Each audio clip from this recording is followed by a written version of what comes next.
A baby starts to cry. Within seconds, someone picks it up, holds it close, and the crying stops. Here is the strange part. The person holding that baby is not its mother. It might be an aunt, an older sister, a grandmother, a cousin, even a man who is not the father. The baby is passed from arm to arm, soothed, fed, carried, watched by a whole web of people. And to that baby, this is not unusual. This is simply what the world is. For nearly all of human history, this was how children were raised, not by one exhausted mother alone in a quiet house, but by many hands, many bodies, many watchful eyes. And there is a mystery buried inside this picture, a puzzle about your own species that scientists struggled with for decades. Human mothers can have babies surprisingly close together, one every 3 or 4 years, sometimes faster. But our closest relatives, the great apes, cannot. A chimpanzee mother waits 5, 6, even 7 years between babies. So how did human mothers do something no ape could? Hold on to that question. The answer changes how you see your entire family. First, let's throw out the picture in your head. When you imagine raising a child, you probably picture a mother and father in a home, mostly on their own, doing all of it themselves. This feels natural, timeless. It is neither. This isolated little unit, 2 parents handling everything alone, is a very recent and very unusual experiment. For hundreds of thousands of years, your ancestors did the opposite. They raised children in groups. And anthropologists have a word for the people who help: alloparents. The prefix allo simply means other. An alloparent is any caregiver who is not the mother. Other helpers sharing the load. The anthropologist who built this idea into a full theory is named Sarah Blaffer-Hrdy. In her work, she argued something striking.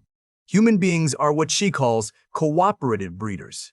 That is a term borrowed from biology, used for species where individuals other than the parents help raise the young. And according to Hrdy, we are one of them. We did not evolve to raise children alone. We evolved to raise them together. So picture a real day in an ancestral camp. A mother has a newborn. But she also needs to gather food, tend a fire, and keep an older child alive.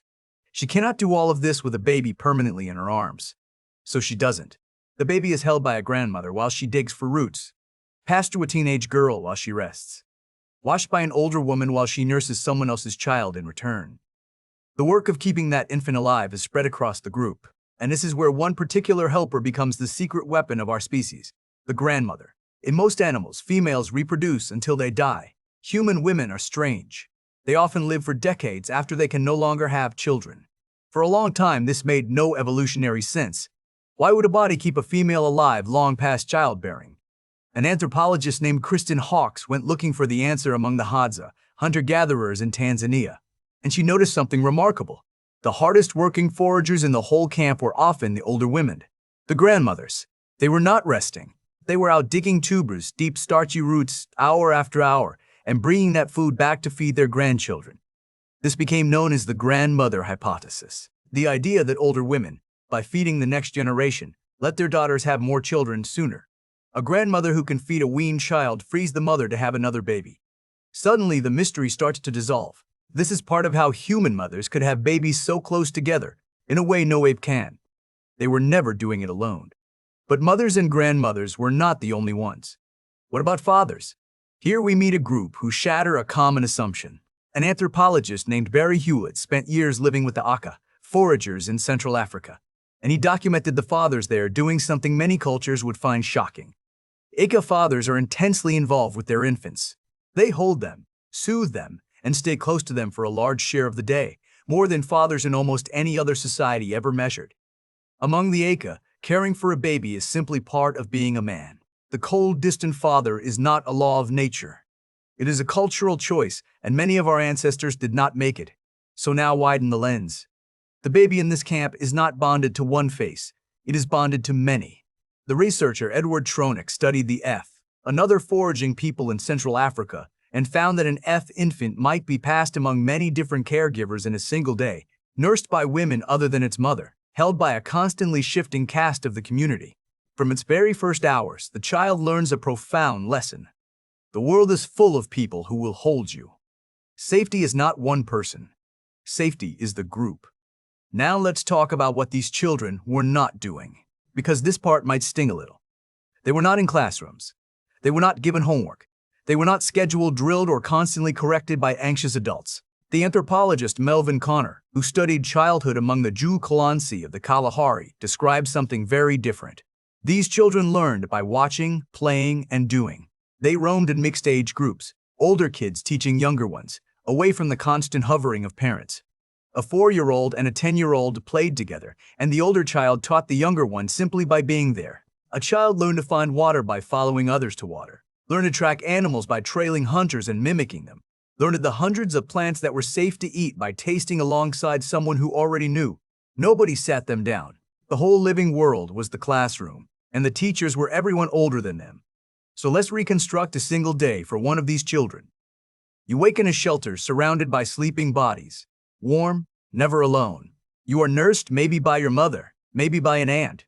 You spend the morning carried on a hip as the adults move and work, absorbing everything. By afternoon, you are running with a pack of other children, no adult directly watching, learning the rules of the world through play and small risks. In the evening, you sit by a fire while the elders talk, and the stories you hear become your history, your map, your science. You are being raised every waking moment, but almost never by just one person. And here's the twist that should make you pause. We often assume that more attention from a single devoted parent is the ideal, but the deep human pattern suggests something else. Children may be built to expect many caregivers, not one or two. The intense modern model, where one or two adults must be everything to a child, with no village, no constant relatives, no web of helpers, may be one of the loneliest and most demanding ways to raise a child that humans have ever tried, not because modern parents are failing, but because they are attempting almost alone a job that was never meant for so few hands. This is the resolution of our mystery. Human mothers could raise so many children, so close together, precisely because they were never the only ones raising them. The secret was never a stronger, more sacrificing individual mother. The secret was the group. The grandmother with her digging stick, the involved father, the aunt, the cousin, the older sibling, the unrelated woman who nursed your baby so you could rest. Our children are expensive, slow-growing, and helpless for years, far longer than any other animal. We could only afford them by sharing them. So think back to that crying baby, lifted within seconds into waiting arms that did not belong to its mother. To us, this might look like a mother being neglected, or a baby being passed around too much. But you are looking at it backwards. That baby is not being abandoned. That baby is being held by its whole world. It is learning, before it can even speak, that it belongs not to one person, but to everyone. That is how ancient humans raised their children, not alone behind closed doors, but out in the open, in a web of many hands.